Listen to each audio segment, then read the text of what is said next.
Olá, hoje sexta-feira, dia 19 de junho de 2015. Eu hoje assinei contrato para o apartamento novo e já fui a cartório, já reconheci, já trouxe para o proprietário de volta, já peguei a assinatura dele, aí depois eu reconheço a firma dele na minha cópia.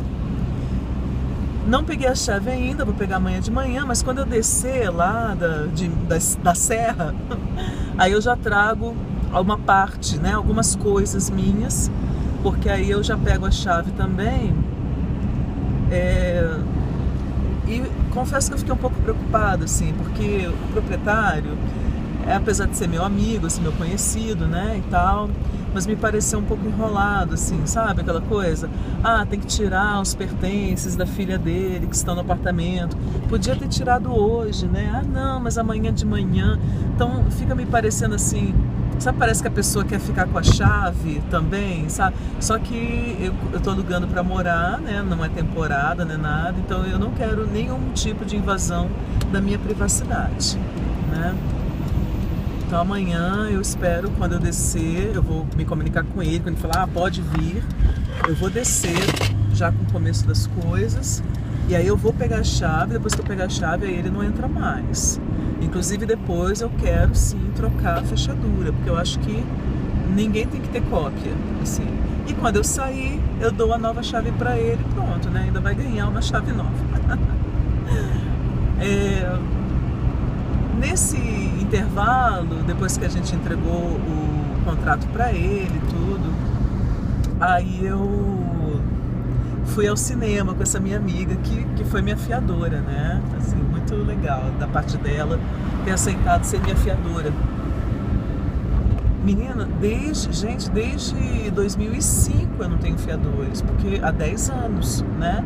Porque aí, assim, morei na casa dos artistas, uma casa que já estava alugada, e aí, aquela coisa, né? Um monte de gente morando junto. Depois, dividi com uma amiga, e inclusive essa experiência foi o ápice, né? Dos desentendimentos, da loucura, e aí eu rompi com ela depois, porque, né? Muita doideira. E aí depois casei. Aí separei, aí depois fui morar numa chácara, então era direto com o proprietário, não tinha mistério, porque imagina, as nossas coisas todas dentro, né, o raciocínio dele era assim, qualquer coisa, a chácara é minha, né, eu pego tudo, não tem perigo, assim, enfim. E aí depois mudei para os condomínios e era também direto com o proprietário, né? Apesar de existir um contrato, tudo, não havia exigência de fiador, assim. E aí agora é a primeira vez, né, que me é pedindo um fiador de novo. Eu, por um lado, achei bem bacana, assim, porque aí eu pedi pra minha amiga, tudo bem, essa parte é meio chata, mas, por outro lado, fica mais profissional, entendeu? Não fica uma coisa parecendo que tá fazendo um favor. Não, tô alugando, tá aí o contrato, tem até um fiador, tá reconhecido em cartório, tudo, então é uma coisa bem profissional mesmo, né? Com distância e tal. Uma relação de negócio mesmo, né? E, tô tão aliviada, porque tão mais perto, gente. Amanhã eu vou ver se eu lembro, vou até deixar um bilhete no carro para eu lembrar, para eu contar a quilometragem, sabe? A quilometragem lá saindo da minha casa até aqui, para eu ver quantos quilômetros por dia eu deixarei de dirigir. Vai ser muito bom. Agora, claro, né? Toda aquela apreensão. Minhas bebês cachorras. Essas cachorrinhas. Elas são muito mimadinhas. Eu admito. Mas eu tô falando tudo isso e tal, mas eu não contei ainda que nesse prólogo nesse ínterim, fui assistir um filme com a minha amiga, foi ao cinema, assisti um filme belo, assim, se chama Minha Querida Dama, né? Ma Chérie Dame, se chama Mademoiselle, Sempre a Solteira. Oui, Ma Chérie Madame, né? Deve ser Madame. E o tema da velhice, né? Mas também, sobretudo, a discussão sobre a infância, né? Então, assim, os personagens torturados, 2 deles torturados pela infância, né? Pela falta de amor na infância. E apesar de o filme ter uma conclusão, né, otimista, bacana, eu acho que eles tentam, não digo que sejam extremamente bem-sucedidos, mas acho que eles tentam mostrar o sofrimento lacinante que a rejeição na infância pode impor a um indivíduo. Tanto o protagonista, né, quanto a outra mulher adulta da história crescem.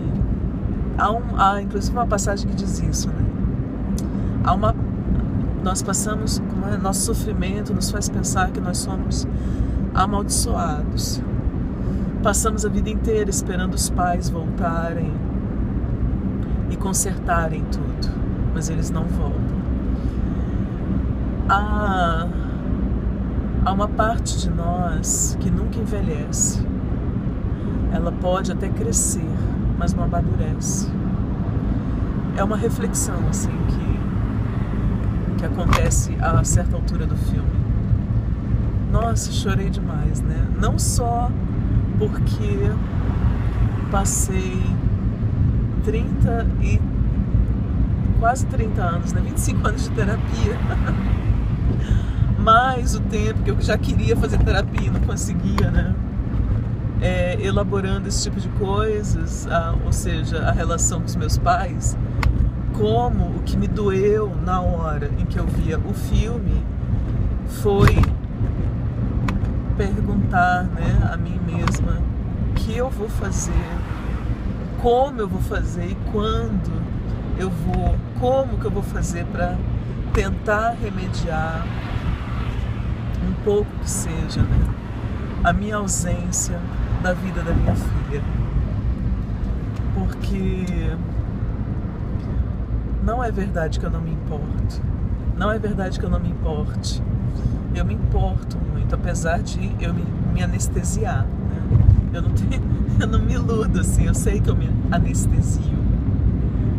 Mas eu quero ter a chance, a oportunidade de remediar ou de tentar reverter, né? De conseguir construir uma relação com ela, conviver com ela, né? Em algum momento da vida eu preciso conviver com ela. Meu sonho é que ela e minha neta viessem morar comigo por algum motivo, elas viessem morar. E aí na convivência, devagar, né? Sem pressa, sem achar que é coisa, em 1 ano vai se resolver, não. Às vezes demora mais. E se for preciso, terapia de família, a família toda para terapia. Ué. E porque confiança só se constrói com o tempo, né? Não existe outra maneira. Eu não acredito em nenhuma outra maneira. É tempo. E eu preciso construir as condições que me propiciem ter esse tempo com a minha filha.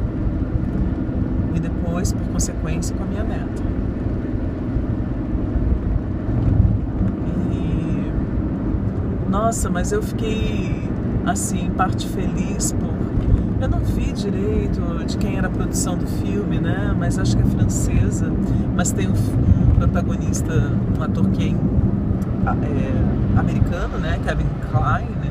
Não sei se ele é americano ou inglês, enfim, mas o elenco é todo conhecido, assim, hollywoodiano, mas ambientado na França, né? Falado em francês e tal. Mas que um filme que tenha uma abrangência, uma visibilidade, um alcance como esse, procure se debruçar de uma maneira delicada sobre a questão da infância, né? Assim, as feridas da infância. Há pessoas que não conseguem compreender, falam assim, mas como é que é? Mas tem que deixar pra lá, né? Tem que perdoar, vai seguir em frente. Mas, gente, se fosse fácil, ninguém tinha problemas nessa vida, né? Se fosse também só voluntário e consciente, então tá, eu decido a partir de agora não sofrer mais. Plim, né? Pronto, tá aí, feito, mas pozinho de pirlim-pim-pim, acabou, né? Mas não é assim, não é uma escolha, né? Assim, não, peraí, eu escolho ficar sofrendo. Não, eu acho que tem uma injustiça aí também quando se julga, sabe, a pessoa que não consegue seguir adiante. O que eu acho é que há diferentes sensibilidades. Há pessoas que por algum motivo, né, ou de alguma maneira, elas... não, aquilo não me afeta tanto, ou até se protegem, né? Negam, sei lá, de alguma maneira e tal. E aí parece que tá tudo ótimo e elas seguem adiante. Ou conseguem perdoar mesmo e seguem adiante. Mas tem outras que talvez se tornem prisioneiras, né? Genuinamente prisioneiras, por causa dessas sensibilidades diferenciadas, né? Para dar um exemplo, quando eu falei, né, eu e minha irmã do meio, a gente sofreu a mesma violência física, ou quase a mesma, né? E no meio daquele contexto todo extremamente bélico que era o da minha família, eu me tornei extremamente agressiva, porque eu revidava, né? E ela se tornou medrosa. O mesmo contexto, os mesmos personagens, as mesmas possibilidades, sensibilidades diferentes. Eu me tornei um monstro, ela se tornou fraca. É isso, né? Então, assim, e eu vou julgá-la? Jamais, de maneira alguma. Eu sei que foi defesa. Eu sei que foi a maneira que ela deu conta, né? Como foi a maneira que eu consegui também, porque não foi a escolha também, tipo assim, peraí, quais são as opções que eu tenho? Então eu acho que eu escolho. Não é assim, né, gente? As reações vão se fazendo e os perfis vão se construindo na medida, né, no meio desse mosaico complexo e indescritível, assim. Então, o que me faz pensar também, né, nas notícias que eu leio, eu estava vendo essa questão da diminuição da maioridade penal. E hoje também eu li que mais um menino, eu não sabia do primeiro episódio, mais um menino em um desses centros de reabilitação, né, aqui no DF, foi espancado até a morte, né, pelos outros 3 da cela, e foi encontrado por uma funcionária com um pano amarrado no pescoço, deve ter sido estrangulado, e com a cabeça dentro de uma privada.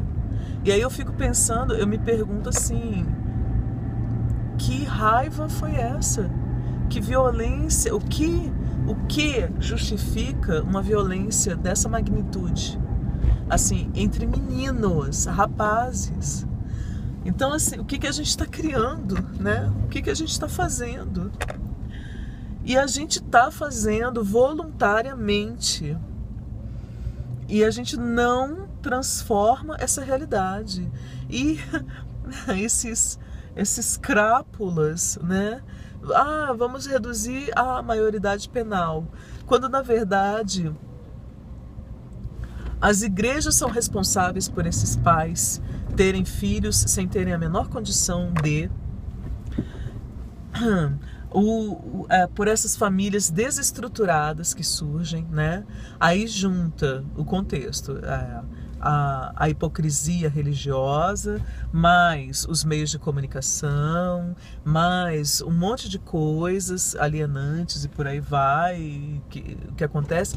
E aí esses meninos e meninas, né, de crianças, adolescentes, jovens, não têm nenhuma família que possa ser chamada, né, ou que possa de fato, né, ampará-los, nem uma escola decente, nem outros espaços, porque um jovem, um adolescente, uma criança não precisa só de escola, precisa de outros espaços também, de socialização, de lazer, de formação, sabe? Paideia, não é uma ideia, é uma noção completamente diferente da nossa de educação. Ou instrução. Então, assim, eles não têm nada. Eles são diuturnamente brutalizados.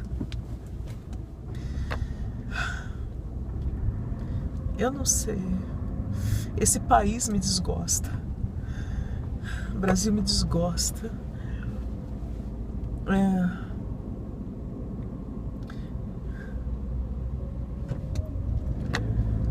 E eu acho que também não adianta nada ficar só falando sobre ou pensando sobre sem fazer nada, né? Tem que fazer alguma coisa. Fazer de verdade, fazer alguma coisa. É impressionante isso. Eu tava pensando assim um pouco, e eu sou muito leiga quanto a isso, né? Mas em relação aos sistemas capitalista e socialista, né? Em linhas gerais, gente, vocês vão me perdoar, assim, eu vou ser muito simplista, vou ser simplória até. Mas a noção que tenho é de que no capitalismo, baseado em todas essas falácias, enquanto 8%, né, da população, sei lá, uma porcentagem mínima da população tem acesso a um monte de coisas, assim, de casa a eletrônicos, viagens, colégios particulares, luxo, ou quaisquer que sejam, né? Esse luxo pode ser traduzido não só como o carro do ano, às vezes é outro tipo de luxo, de você ter tido a oportunidade de estudar 5 idiomas, não sei, qualquer coisa, assim, você poder comprar um livro de arte, você falar corretamente, né? Por exemplo, para mim, eu que sou pobre, tenho meu luxo, eu me dou o luxo de criar 3 cachorras, né? Comprando a melhor ração para elas, mesmo com as dificuldades, ainda não levei para castrar, ainda tem que levar ao veterinário, tô dura e tal, mas assim, né? Não deixa de ser um luxo. E por aí vai, enquanto uma porcentagem mínima da população tem o que escolhe, aí você tem pessoas que não têm casa, pessoas que não tiveram nenhuma formação, logo não conseguem emprego, pessoas que moram em favelas, barracos, pessoas que são brutalizadas assim, como esses meninos, pessoas que não sabem, assim, elas, enfim, tem todo tipo de penúria, todo tipo de lacuna, todo tipo de carência.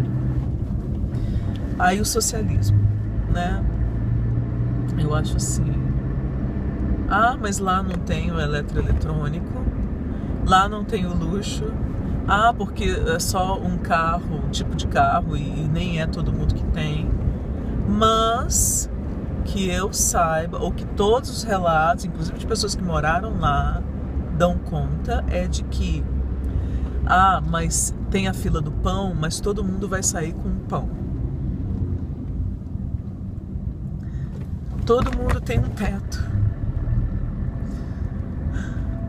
Nossa, eu posso estar muito equivocada. Acho que só morando lá para saber de verdade. Mas nada para mim justifica isso. Assim, as pessoas não terem a sensibilidade de saberem que enquanto elas estão comendo no restaurante, tem uma quantidade fabulosa de pessoas, de crianças, de idosos, de pessoas abandonadas em instituições, exploradas, ou nas ruas, ou em condição de rua. E aí as pessoas que têm alguma condição se enganam, né? Ainda são assim cruéis de se convencerem, de falar, não, mas é porque é vagabundo. Ah, é vagabundo, gente. Tá na rua porque é vagabundo. Porque... Ou seja, ele quer. Ele foi parar aí bem feito. Bem feito. Castigo pra ele porque ele é vagabundo. É muito cinismo. É muito cinismo. É muita cretinice. Então, assim... Acho que eu preciso ir pra Cuba. Morar em Cuba. Queria ter ido pra Rússia quando ainda era socialista, ver com os meus próprios olhos. Uma vez eu ouvi, acho que numa palestra, né? Ele falava assim, ou li em algum artigo, falava assim, o capitalismo, com toda a sua injustiça, sobrevive por causa da falsa falsa noção de liberdade que as pessoas têm, né? Ricos ou pobres, eles compram, né? As pessoas compram essa mentira. Ah, não, mas pelo menos aqui a gente tem liberdade. Nossa, tem liberdade esses 8% que tem acesso, que tem algum recurso, que tem escolha. Todos os demais não têm liberdade, não, nenhuma. Ah, mas e aquele filho do lixeiro que passou em primeiro lugar no vestibular? Pois é, o sistema gosta de dar bastante destaque à exceção.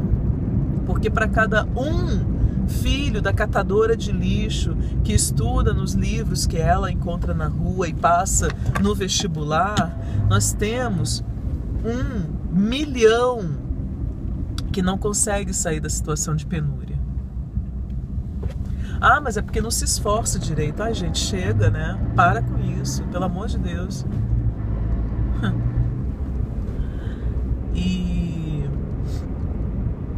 E lá, os países socialistas, né? A grande imagem que nós, pelo menos nós, do lado de cá, né?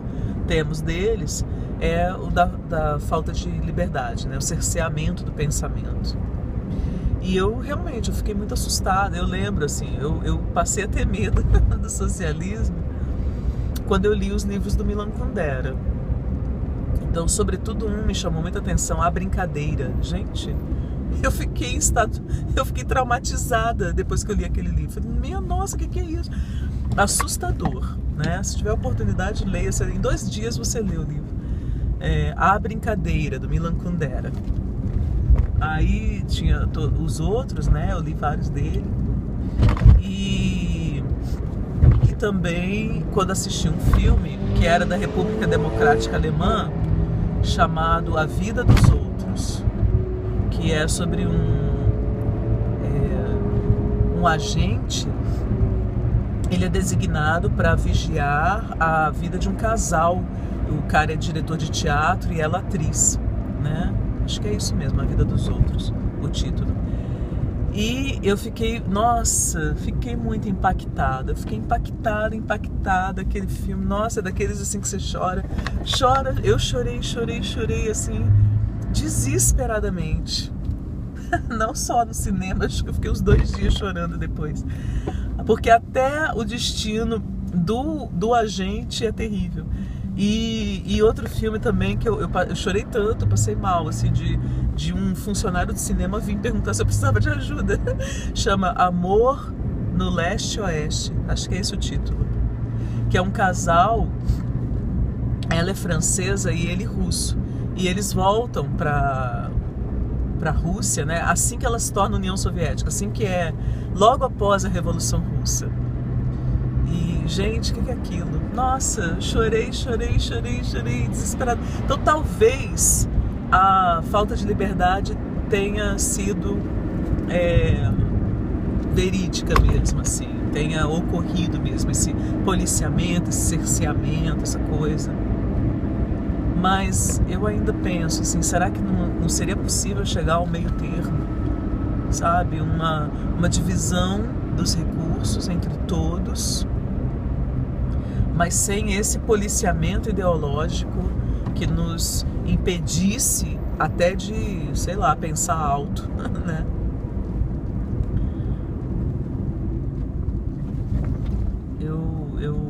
Enfim, é claro, né? As pessoas que acompanham política mais de perto e estudam, ou enfim, são mais informadas, me perdoem pela minha alienação. Mas é porque, né?